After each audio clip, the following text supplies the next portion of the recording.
अध्याय 10 हिरोन का सूत्र। इस चैप्टर को करने से पहले हम इसकी कुछ बेसिक चीज समझ लेते हैं। ये कितने प्रकार के त्रिभुज होते हैं। पहला त्रिभुज हम लिख लेते हैं समकोण त्रिभुज। समकोण त्रिभुज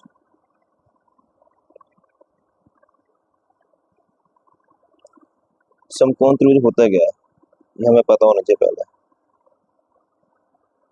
समकोण त्रिभुज का एक एंगल क्या होता है 90 डिग्री। इसे हम क्या बोलते हैं कर्ण। ये क्या है लंब, ये क्या आधार। और समकोण त्रिभुज का क्षेत्रफल क्या होता है समकोण क्षेत्रफल क्या हो 1/2 आधार गुना ऊंचाई b इंटू एच। और इसका परिमाप क्या होगा हम तीनों को जोड़ दे, तीनों भुजा को, लंब को जोड़ दे, आधार और कर्ण को जोड़ दे, ये क्या हो जाएगा परिमाप हो जाएगा। एक त्रिभुज और आता है इसके अंदर समबाहु त्रिभुज।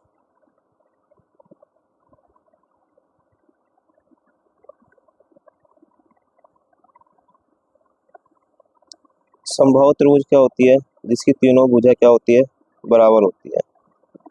ये भी भुजा और ये भी भुजा बराबर होती है। हमें ये भी पता होना चाहिए समबाहु त्रिभुज का क्षेत्रफल क्या है।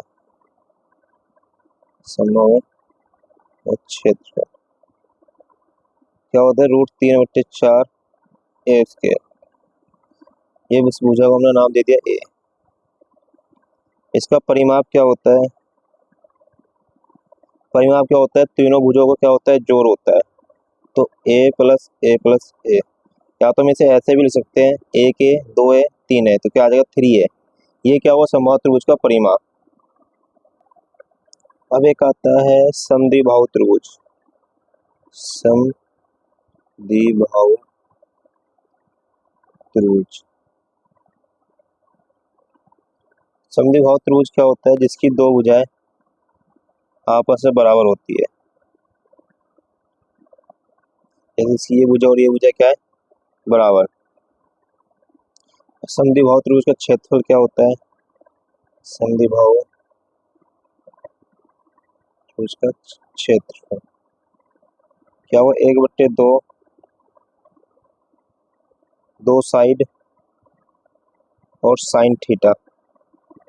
ये क्या हुआ समद्विबाहु त्रिभुज का क्षेत्रफल। इसका परिमाप क्या होगा ए बी सी, तीनों भुजों को क्या जोड़ क्या होता है जोड़ होता है a प्लस बी प्लस सी, ये इसका परिमाप होता है।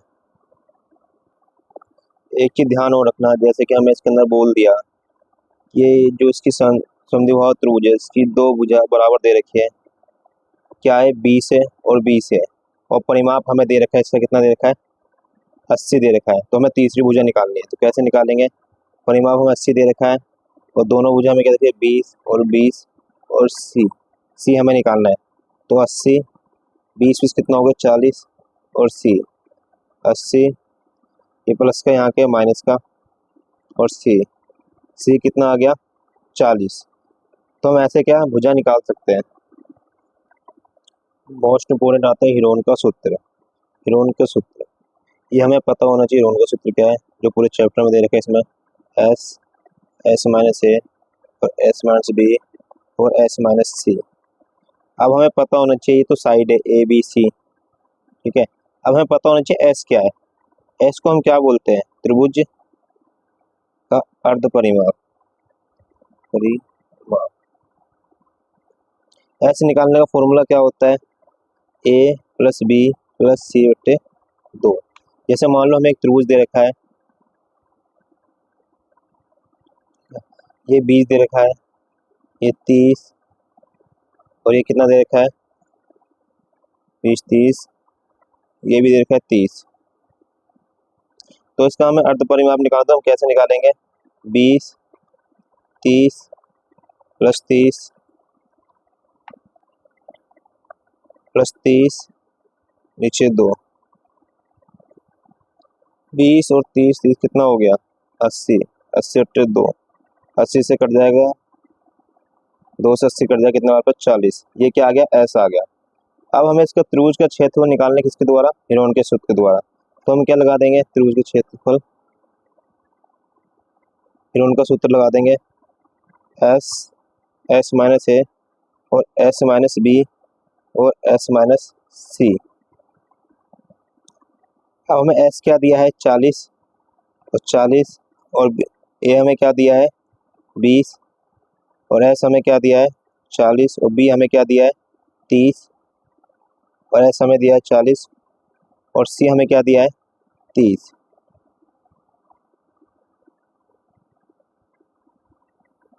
चालीस 40 में 20 घटा दो, कितना आ जाएगा, 20, और 40 में 30 घटा दो, कितना आ जाएगा, 10, और 40 में 30 घटा दो, कितना आ जाएगा, 10। अब इसके हम जोड़े बना लेते हैं। 40 को मैं कैसे लिख सकता हूँ, 20 गुना 2 और 20 10 गुना 10।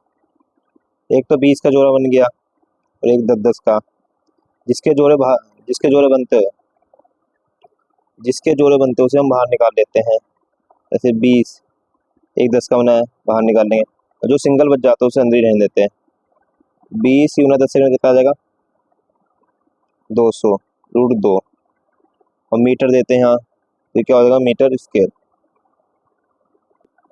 और जो हेरोन का सूत्र है उसका उपयोग हम इसलिए करते हैं क्योंकि हमें पता नहीं रहता कि कौन सा त्रिभुज कौन सा दिया हुआ है। इससे हम किसी भी त्रिभुज का क्षेत्रफल निकाल सकते हैं हेरोन के सूत्र के द्वारा। बस यही हमें ध्यान रखना है, ये फॉर्मूला, और इसका एस कैसे निकालते हैं, बस अर्ध परिमाप।